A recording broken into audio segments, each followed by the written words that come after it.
नमस्कार, आप देख रहे हैं एनबी न्यूज़ 24/7 नीलम बोध के साथ। साथियों, सबसे पहले आप ये वीडियो देखिए और इस वीडियो को देखकर आप आकलन कीजिए कि आखिर इस वीडियो को दिखाने का मेरा उद्देश्य क्या है और इस वीडियो के पीछे जो कारण है वो क्या है और क्यों मैं आपको इस वीडियो के साथ में अपने विचार साझा करने का प्रयास कर रही हूँ।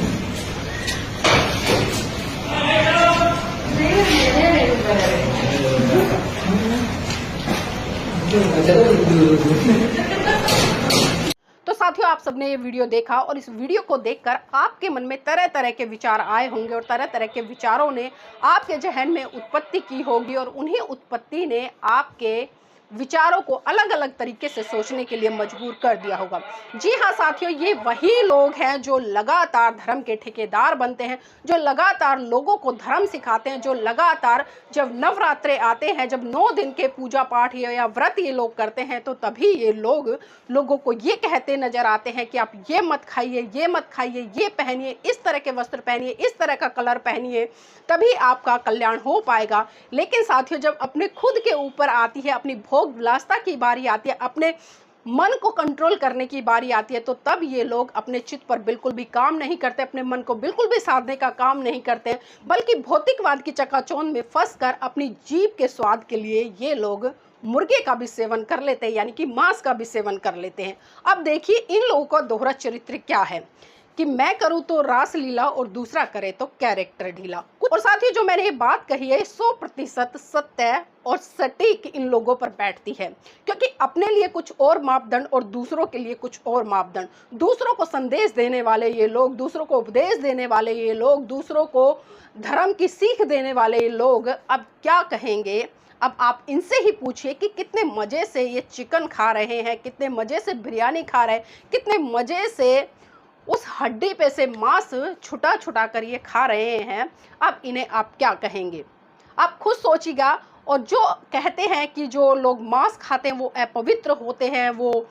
शूद्र होते हैं, वो नीच होते हैं, वो छोटे होते हैं, अब इन लोगों को आप क्या कहेंगे? क्या आप इन्हें नीच कहेंगे, इन्हें छोटा कहेंगे, इन्हें अछूत कहेंगे, क्या कहेंगे? आप खुद बताइएगा कि इन लोगों के लिए किस तरह की परिभाषाएं घड़नी चाहिए, क्योंकि इन लोगों का दोहरा मापदंड आपको हमेशा देखने को मिलता है। और साथियों, ये पहला प्रकरण नहीं है और ना ही ये पहली वीडियो, तमाम इस तरह की वीडियो सोशल मीडिया पर आपने देखी होंगी और प्रत्यक्ष रूप से अप्रत्यक्ष रूप से भी आपने देखा होगा। आप किसी ढाबे पे गए होंगे, किसी होटल पे गए होंगे, वहां भी आपने तमाम साधु संतों को नॉनवेज खाते हुए देखा होगा। और इतना ही नहीं साथियों, अभी जिस तरह से कांवड़ यात्रा का जो प्रकरण चल रहा है, और मैं कल एक वीडियो देख रही थी योगी आदित्यनाथ जी का, जो कि उत्तर प्रदेश के मुख्यमंत्री हैं। अभी जिस तरह से कांवड़ यात्रा की शुरुआत होने वाली है या हो चुकी है, अभी जो आसपास के जो होटल है, क्योंकि दिल्ली से लेकर हरिद्वार तक या हरियाणा से लेकर हरिद्वार तक या पंजाब से लेकर हरिद्वार तक या आसपास के जो राज्य हैं या जो लोग कांवड़ लेने जाते हैं, क्योंकि चर्चाएं चल रही कि पूरे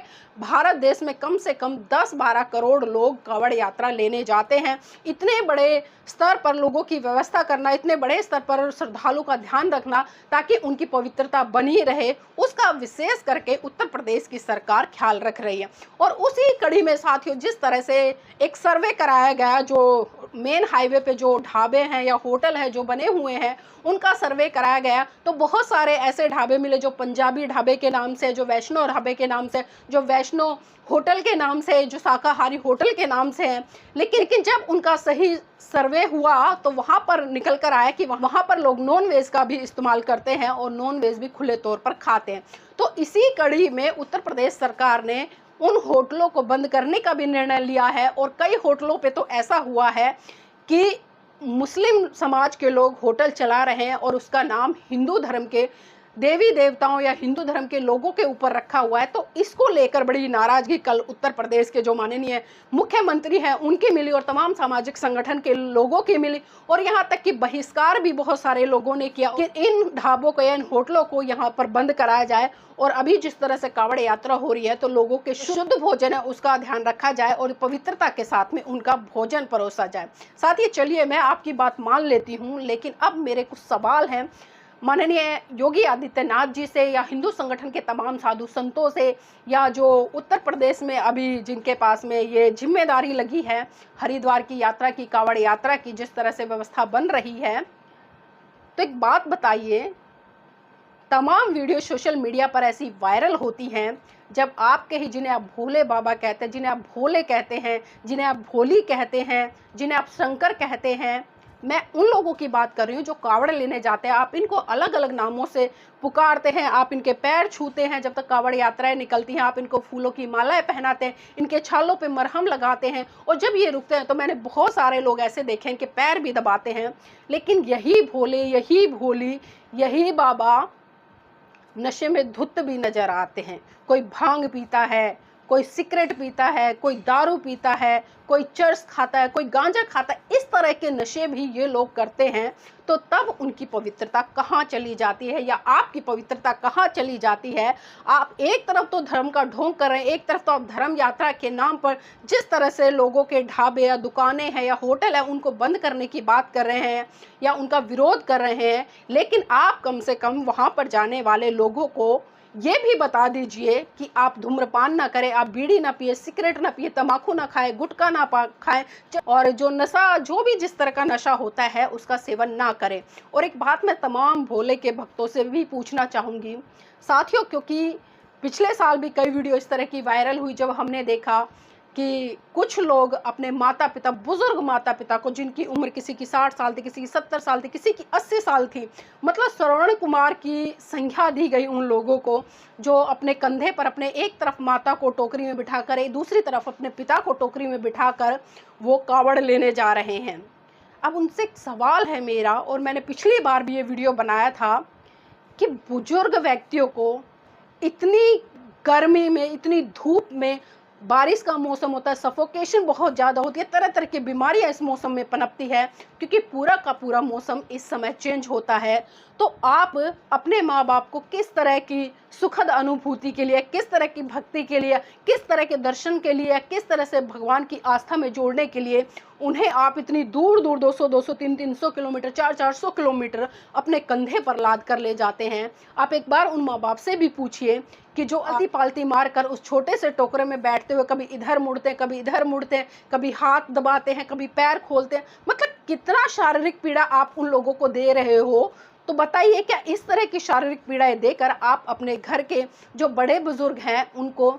उनकी भक्ति कर पाएंगे, या उनको भक्ति दिला पाएंगे, या जिस तरह से आप उनको दर्शन के लिए जा रहे हैं, क्या इस तरह से आप अपनी कांवड़ यात्राओं को सही या सार्थक सिद्ध कर पाएंगे? अगर आपको सही रूप में जो अपनी यात्राएं हैं, या कहें कि जिस तरह से आपकी भोले में आस्था है, भगवान शिव में आस्था है, बहुत सारी चीज़ें हैं आपकी अलग अलग हो सकती हैं, लेकिन कम से कम उन पर चिंतन मनन जरूर करें, सोच विचार जरूर करें कि इतने कष्ट सहन कर कर आखिर कौन सी भक्ति प्राप्त करेंगे, इतने कष्ट सहकर आखिर कौन से भगवान को खुश करेंगे। और साथियों, खुश करने की बात है तो घर पर रहकर अपने माता पिता का मान सम्मान करें, उनकी सेवा करें, समय से उनको खाना खिलाएं, समय से उनको दवाई गोली दे, अगर कोई बीमार है तो उनका पूरा ख्याल रखें, ना कि उनको इस अवस्था में आप कंधों पे बिठाकर दो टोकरियों में, एक साइड में श्रवण कुमार की तरह, मतलब एक इधर पिता को, एक दूसरी तरफ माता को लटकाकर आप 200-200 किलोमीटर की यात्राएं तय करेंगे। और मैं छात्रों के लिए भी यहाँ पर कहना चाहूँगी, क्योंकि मैं अक्सर देखती हूँ कि छोटे छोटे बच्चे भी इस तरह के धार्मिक जो आयोजन है उसमें भाग लेते हैं। और खासकर साथियों, मैं एक बात बताऊं, इस तरह के जो धर्म के आयोजन है, चाहे मैं कांवड़ यात्रा की बात करूं या कलश यात्राओं की बात करूं या तमाम तरह की जो यात्राएं निकलती हैं उनकी बात करूं, मैंने देखा है कि इसमें सबसे ज़्यादा संख्या SC ST OBC समाज के लोगों की आती है। और जब अगर हम एक तुलना करें, अब पूछिए इन नेताओं के बच्चों से, या इन नेताओं से पूछे कि आपके बच्चे कहाँ हैं, तो उनके बच्चे विदेशों में पढ़ाई कर रहे थे, उनके बच्चे अच्छी अच्छी बड़ी बड़ी यूनिवर्सिटियों में पढ़ाई कर रहे होते हैं। या इस देश के जो पूंजीपति लोग हैं उनके बच्चे बड़े बड़े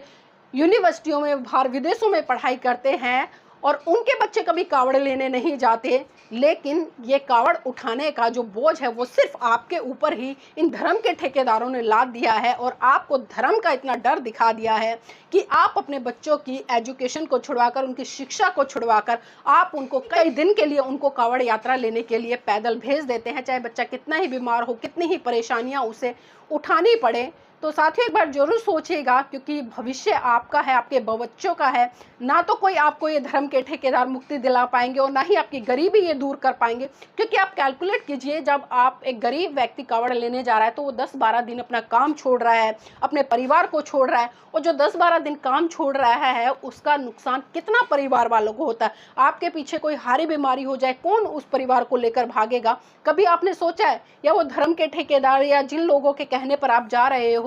अगर जाना है तो मैं ये जरूर कहूंगी एक बार कि इस बार जो भी आपके यहाँ पर आयोजन कर रहे हैं आसपास, क्योंकि तमाम राजनीतिक दल भी इसमें सम्मिलित होते हैं, चाहे वो मंत्री हो, विधायक हो या काउंसलर हो, एक बार उनसे सवाल करना कि आपके घर से कौन जा रहा है। क्या आपका बेटा जा रहा है, आप खुद जा रहे हैं, आपकी बेटी जा रही है, आपकी पत्नी जा रही है या आपकी बहू जा रही है? मतलब आप उनसे सवाल करना, और जब उनका जवाब आए कि कोई नहीं जा रहा, तो आप उनसे सवाल करना फिर हम क्यों जाएं। क्योंकि मैं देखती हूँ कि छोटे छोटे लालच देकर बहुजन समाज के तमाम लोगों को इन यात्राओं के लिए तैयार किया जाता है, बरगलाया जाता है, और कहीं ना कहीं बहुत बड़े स्तर पर ये भी देखते हैं कि कुछ लोगों को तो कुछ पैसे देकर भी भेजा जाता है। तो साथियों ये छोटे छोटे लालचों से बाहर निकलिए और वैज्ञानिक सोच की तरफ बढ़ते हुए अपने बच्चों के लिए अच्छी शिक्षा देने का काम कीजिए। क्योंकि अगर आपके बच्चे शिक्षित होंगे तभी उनका मानसिक विकास हो पाएगा और वो सवाल करेंगे। अगर आपके बच्चे शिक्षित नहीं होंगे तो धर्म का चश्मा चढ़ाकर या धर्म की भक्ति में उन्हें लीन कर कर आप इतना अंधा कर देंगे कि वो अपना अच्छा बुरा भी नहीं सोच पाएंगे। तो साथ ही मैं चाहूंगी आप इस वीडियो को लाइक करें, शेयर करें और कमेंट के माध्यम से हमें बताएं ये वीडियो आपको कैसा लगा। और अब तक जिस साथी ने हमारे चैनल को सब्सक्राइब नहीं किया है तो चैनल को भी सब्सक्राइब जरूर कर लीजिए।